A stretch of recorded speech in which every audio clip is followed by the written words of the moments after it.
Hi, my name's Chris. Welcome to my show, which I'm calling How to Make a Really Good Meal. But we can just shorten that to How to Make a Good Meal. Or, since I'm doing it my way, let's just call it This Is How I Cook. A couple of things I want to talk about first. Two staples in my kitchen. Wine, very important for the chef. And for anyone else that you have over, of course. This flows like water over Niagara Falls in my kitchen. Can't have enough wine. The second thing I want to talk about is that I do not claim to know any culinary expertise. I don't have any culinary expertise. I'm an average person. I like to cook food. I like really good food.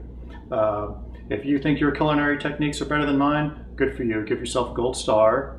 Go to cocktail parties, brag to everyone about how your culinary expertise in all cutting and cooking and sauteing and braising, all these crazy terms, is so much better than mine. And then email me and let me know if that actually ended up landing you or anyone in the sack, because I highly doubt it's going to. But if you're an average person like me that just enjoys good food, enjoys the flavor of food, I'm your man. So hopefully you'll watch my show. And I'm going to show you how to make tonight what's called Mafé Tiga. It's a West African dish. It's a dish I learned how to make when I lived in West Africa in a country called Guinea. My African mother, no, she's not my birth mother. I don't look black as far as I know, and I don't even look half black. So she was the color of my mother. I lived with her for 2 years. This is the version of Mafé Tiga she makes. It's a peanut-based sauce and rice. There's many different versions. This is the way I cook it. If you know somebody that cooks this, I highly doubt you do, but there are people out there that do. Don't tell me I'm doing it the wrong way. This is how I cook it. It's my way. It was my mother's way. I have made a couple substitutions along the way. For instance, I do not use chicken heads and chicken feet, which from time to time she had to use because we didn't have anything else to eat. So I don't source those things out here. I use good old-fashioned USA, steroid injected, hormone injected, PETA's worst nightmare chicken breasts, basically. So without further ado, let's go ahead and move on to the ingredients. Okay, so real quick, I'm going to go over the ingredients here. Starting with the chicken, we need about 6 chicken breasts cut up into kind of just bite-sized pieces. Talk about that more in a second here. Got about 3 yellow onions. Got a couple bunches of chives. All natural peanut butter here. I'll get back to that in a second. About 4 tomatoes. We need some beef bouillon granules. Can of tomato paste. Got about 2 pounds of potatoes here that I cut up into about bite-sized pieces. Habanero peppers. Get back to those in a second. Very important ingredient here. Probably the most important thing, wine, wine, wine, wine, wine. And of course the wine glass for the cook. So let's kind of talk about these in a little bit more detail.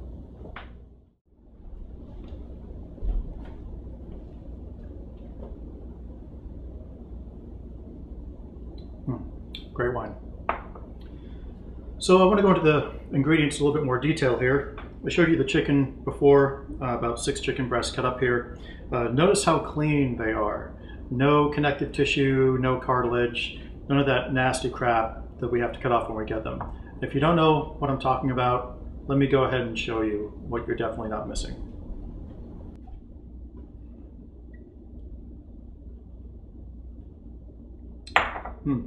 So here I am prepping the chicken breasts, just your typical store-bought chicken breasts. These things are completely disgusting.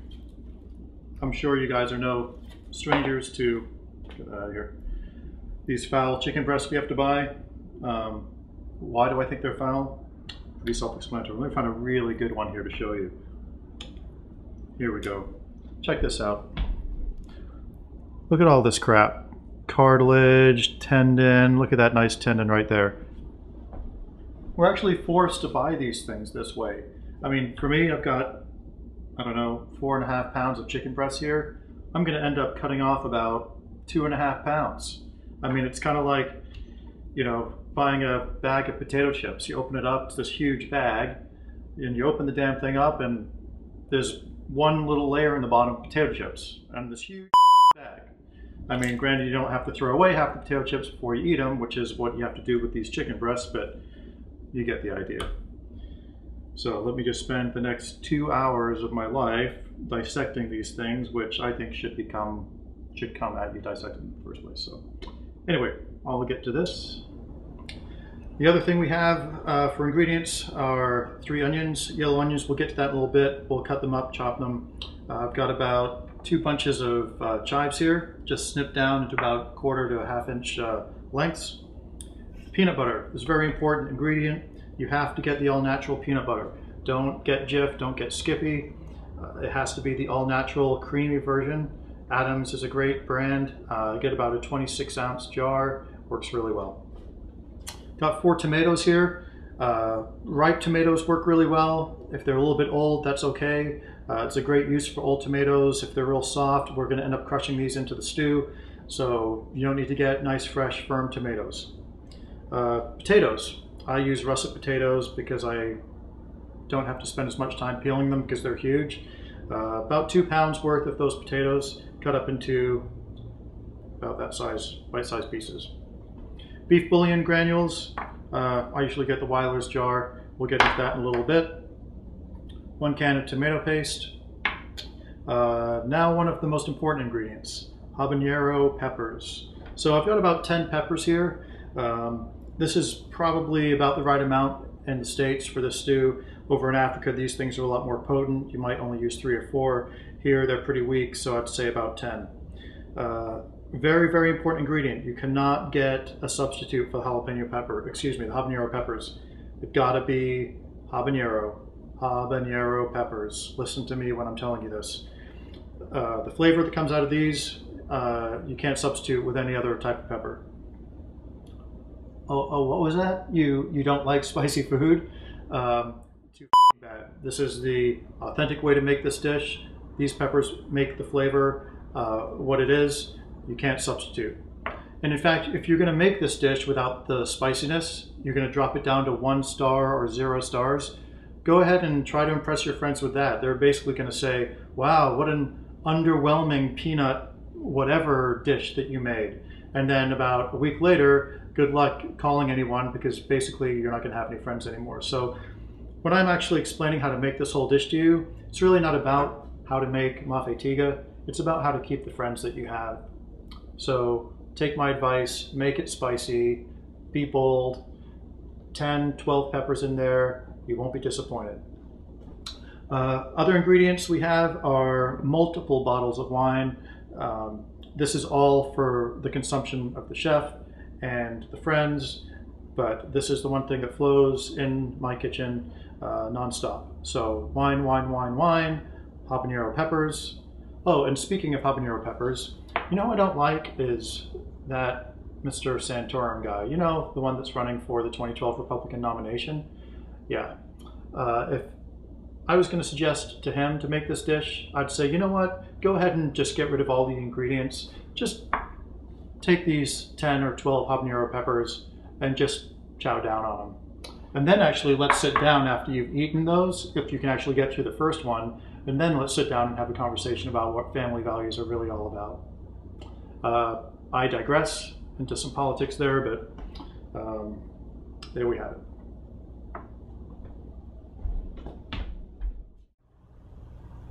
Okay, so we're about to start cooking here. Thank God I opened another bottle of wine. The prepping of the ingredients really took it out of me.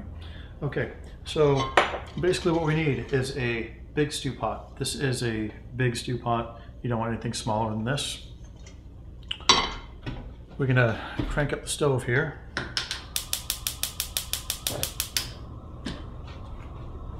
Gallon or so of vegetable oil. You don't need a gallon, just enough to cover the bottom. I'd say that you don't need to do the twice around the pan like Rachel Ray. I actually like Rachel Ray. who I don't like is Martha Stewart. She can be kind of uptight, stuck up. Let's put a little pretty bow on everything and make it look nice. That's kind of not what I'm about. So once we get the oil heated up here, we're going to add the chicken.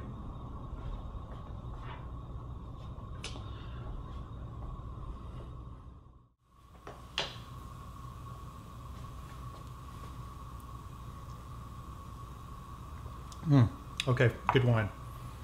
So we're basically going to add the chicken here to the oil that I just put in the pan.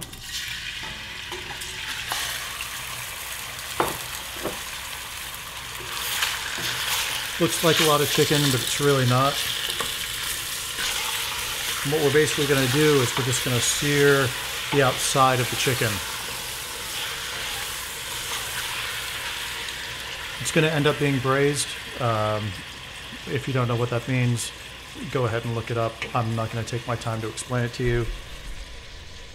And didn't I go over this already? I'm not going to explain any kind of cooking technique here. This is how I do things. Put it in the oil, fry the outside of it, get the outside cooked, and then we're going to move on with the next step.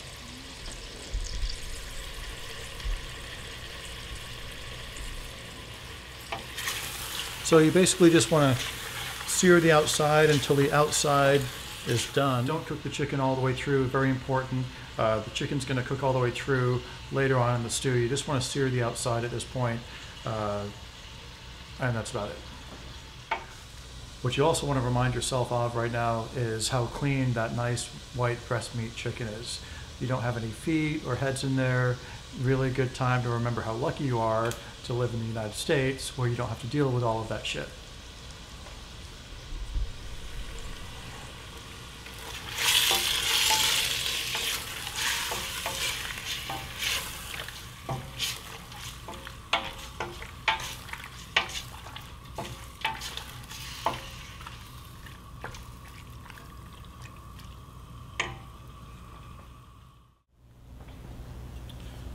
Okay, so you can see here the chicken's cooked pretty much all on the outside, but not all the way through.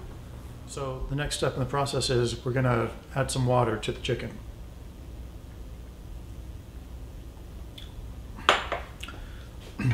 So basically we're going to go over the stove here, or that's the stove, this is the sink. We're going to add some hot tap water to the pot. There's really no exact measurement.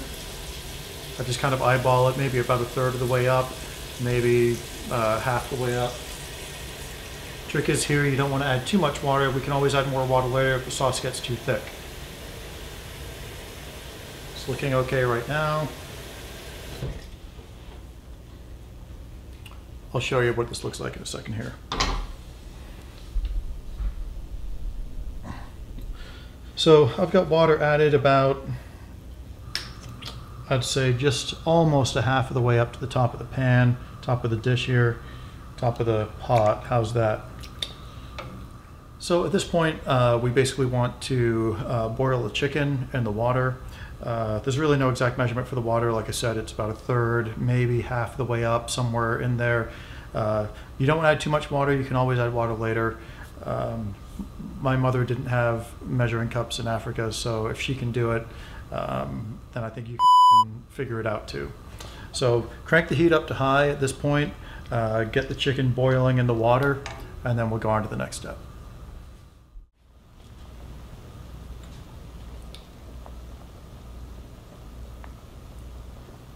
Okay, so now we've got our chicken at a boil. Let me show you.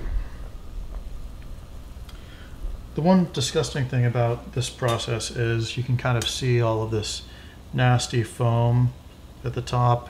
Kind of almost reminds you of some disgusting hot tub that you were in. Maybe it's spring break, maybe not, maybe in your own backyard. But we want to get all of that nasty shit off of there. It's just nasty chicken foam. It's disgusting. Definitely does not add to the flavor. I mean, how can that add to the flavor? It does not. Get rid of it. Just skim it all off. It's probably partially fat and partially, I don't know why. It just does not look good. And I'm all about things looking good. So just get that shit off of there and be done with it. Okay, so we got rid of the nasty chicken foam, which is a big step in this dish. So basically now we want to add the peanut butter. So you have your whole jar of peanut butter here. Sometimes it helps to microwave this for 60 seconds, helps loosen it up a little bit. We're going to add this whole thing, including the oil on top, to the boiling water and the chicken.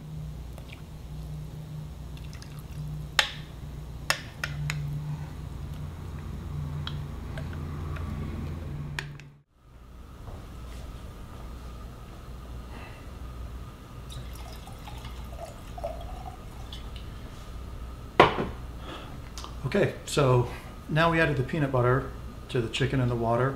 You really want to break up the peanut butter. You don't want there to be any big chunks in there, so you just want to keep stirring it, break it up. Turn the heat down to about medium and let this just boil at a low simmer for about 10 minutes. So just stirring the peanut butter into the water and the chicken here, making sure there's no big pieces of peanut butter left. You want to make sure it's all dissolved in. And let that just boil for about 10 minutes.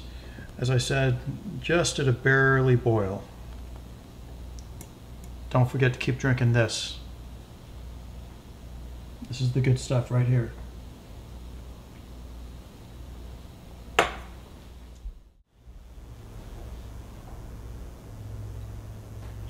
Okay, now we're going to add the onions. Looks like a lot of onions here, but don't skimp on the onions. I showed you the onions before. We're cutting them up halves, quarters, and then slice them. It's kind of like garlic. Recipes say to add a clove of garlic. Are you kidding me? It doesn't do shit in anything. Add. Onions, onions, onions. There actually isn't any garlic in this recipe, but that's not what it calls for. Add the onions. Lots of onions. 3 onions. It's not a whole lot. Add them in there, and you'll be just fine. What we also want to do is add the tomatoes right now. And these bad boys, you just basically crush open. You want to make sure just to squeeze and get your hands in there and get all that nasty tomato juice all over yourself and all over the kitchen. This is how it's done in Africa. So if you want the authentic dish, this is how you do it. If you want the loser dish, then cut them up all real nice and with your little knife and make it all pretty, and then you're going to be a total loser by doing it that way. So you have 4 tomatoes, and you add all of these, crush them up, throw them in there.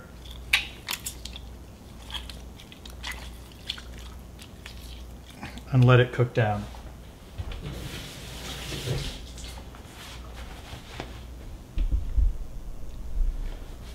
And now you've got some time. So you stir the pot, turn the heat up a little bit, get it back to a boil, and this is where it's going to take about another hour. You want the onions and the tomatoes to really, really cook down. I'll check back with you in a little bit.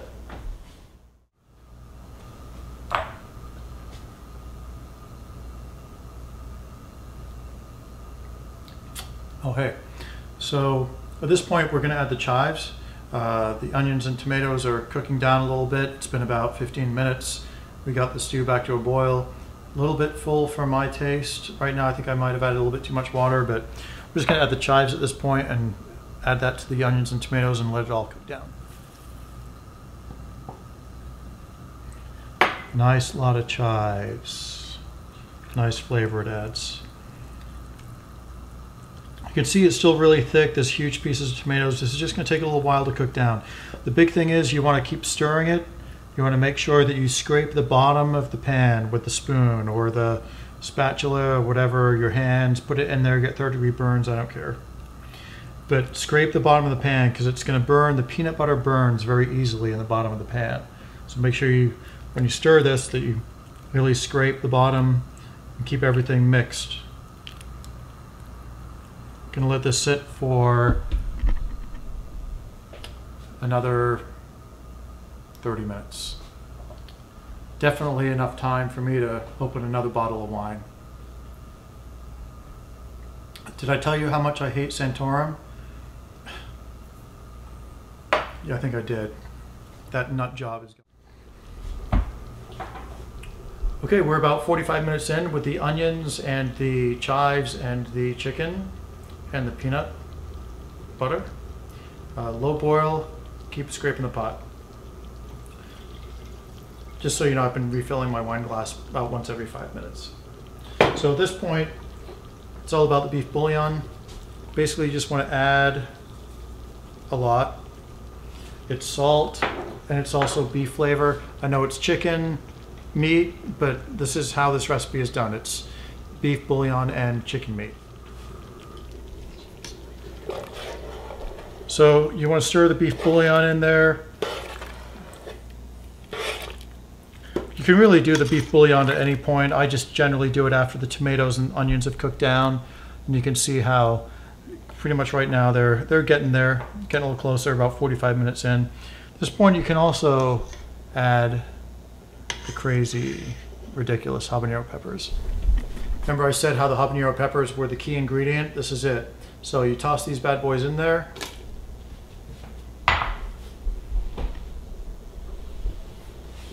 And they're going to float. And that's exactly what you want them to do. Just going to sit on the top there, let them cook down, let them get soft, and then we'll go on to the next step. Keep it a low boil, and remember to keep scraping the bottom of the pot.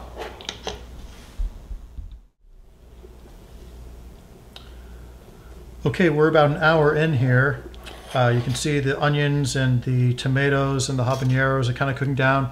Got 10 habanero peppers in here right now. It's really important that you remember how many actually get put in the pot. You might actually be able to tell I went to a bigger pot. There was no room for potatoes in about 30 minutes, so I had to go to a bigger pot. I dumped it all in there. It's one of the things about cooking this thing that, you know, you're just going to have to go with the next size pot if you need it. Okay, so at this point the habanero peppers are getting kind of soft. And you can tell that they're getting soft when you take a spoon and you kind of push them to the back of the pot and feel them getting soft there. So to get all the nice juice out of the habanero peppers, you take a fork and basically just pierce the sides of the peppers a bunch of different times.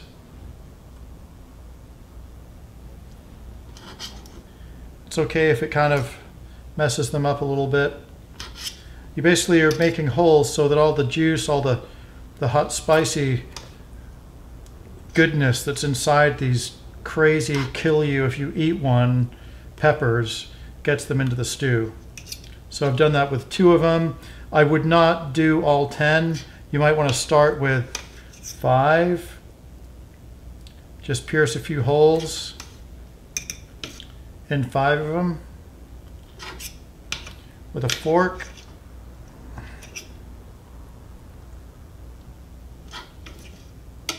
And one more is going to make 5 over here. Let me get one more. There we go. And then for those 5, you just basically want to press them against the side of the pot, and that's going to squeeze all that juice out of them. Now, the difficult thing here is once you puncture them, they're not going to be buoyant anymore. So basically at this point they're going to start sinking to the bottom. This is where you need to remember how many you put into the stew. I put 10 in there. At the end of this dish you've got to be able to take 10 out, or if you put 6 in there you got to be able to take 6 out. Last thing you want is for some unfortunate friend to bite into one of these things when you serve it up, and they're not going to be your friend anymore after that, trust me. So keep stirring the pot and press those habanero peppers against the side. Leave the other ones floating, and you're basically going to check the spicy level in a few minutes here, see how spicy it's getting. If it's not spicy enough for you, add more. If you're a total loser, you're going to basically only puncture 4 peppers and add that much spice to the stew. You want it where the sweat is just dripping off of you.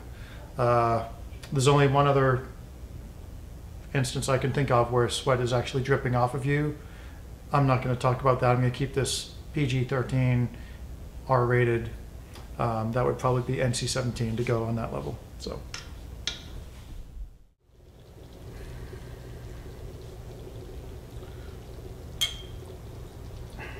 Oh, looks like I got an empty bottle of wine, number 3. So at this point, you're basically checking the sauce for the spicy level that we talked about.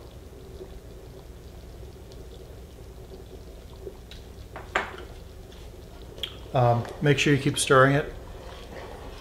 I'm going to take my spoon in here, see how it tastes.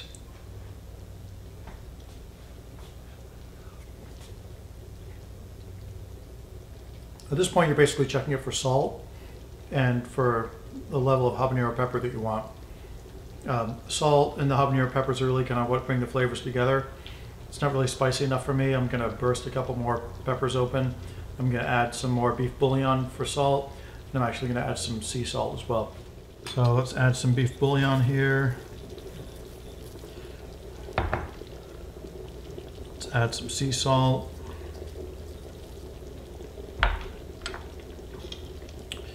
And I'm going to pop a couple more of these peppers open.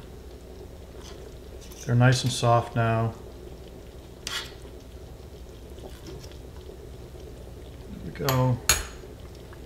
Press them against the side of the pot and get all that nice hot juice out of them.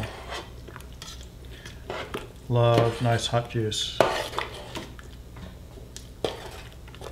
Make sure you keep scraping the bottom of the pot. We're about 1:30 into the dish, maybe 1:45. You can see how it's cooking down really well.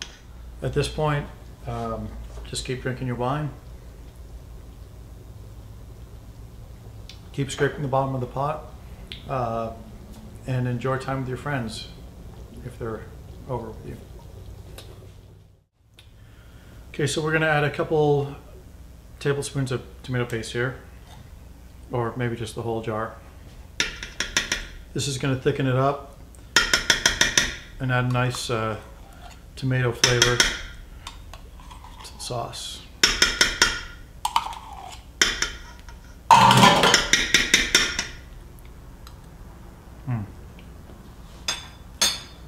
Make sure you stir that up.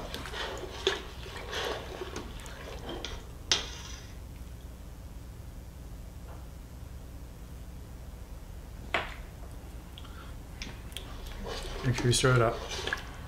At this point, we're basically waiting a little bit more until the habaneros really add the spice that we want. That salt and the beef bouillon that we just added really brought the flavors together. That's really important. And next step will be to add the potatoes to this.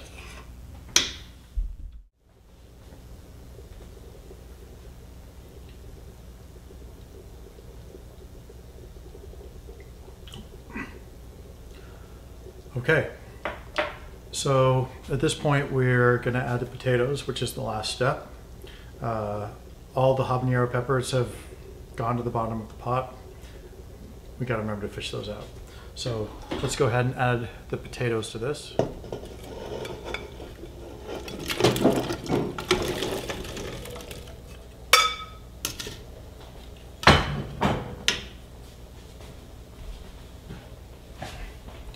This is the one that fell on the floor, but it's going to cook down, so not worried about germs. So at this point we're about 30 minutes away. 30 minutes away from the finish, the end product.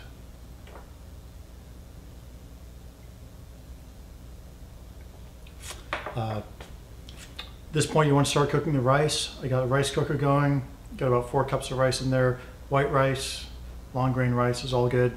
Cook it with some chicken stock or beef stock, adds to the flavor. Get the rice going now. Once the potatoes are done, we should start seeing some peanut oil float to the top. And that's going to be our cue when this whole thing is wrapped up. So check back with you in about 30 minutes. Okay, so we're about 2 hours in. I'm about 3.5 hours in. Getting very close. Potatoes got put in. At this point, we're basically waiting for the potatoes to be cooked through, and not more than that. We should start seeing some oil rise to the top. Peanut oil, it's dark orange in color. We're going to wait for that, and that really tells us when the sauce is ready. Everything's cooked down real well. At this point, we also want to start taking out the habanero peppers. It's really spicy, so remember, you want to count how many that you put in there, and you can see that they're all kind of submerged in here, so I got to fish out 9 more. This can take some time. There's 2. I'll check back in with you when I've got 10 in this bowl.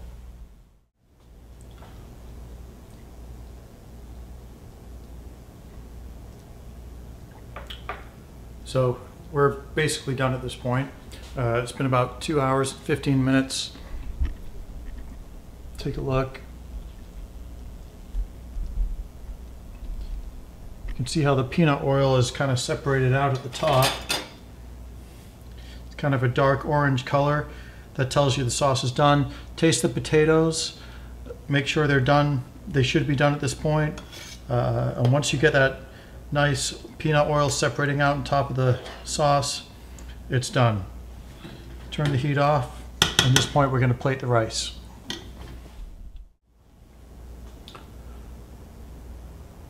Okay, so we've got the rice plated here. I'm going to just scoop up a bunch of the sauce. I actually boiled or cooked the rice in beef stock. It's not really the traditional way, but I had some beef stock on hand, so it's kind of giving the rice a nice brown color. Big thing is you want to make sure you have enough sauce all over the rice. And the most important part right here, beef bouillon. Straight out of the jar, right on top.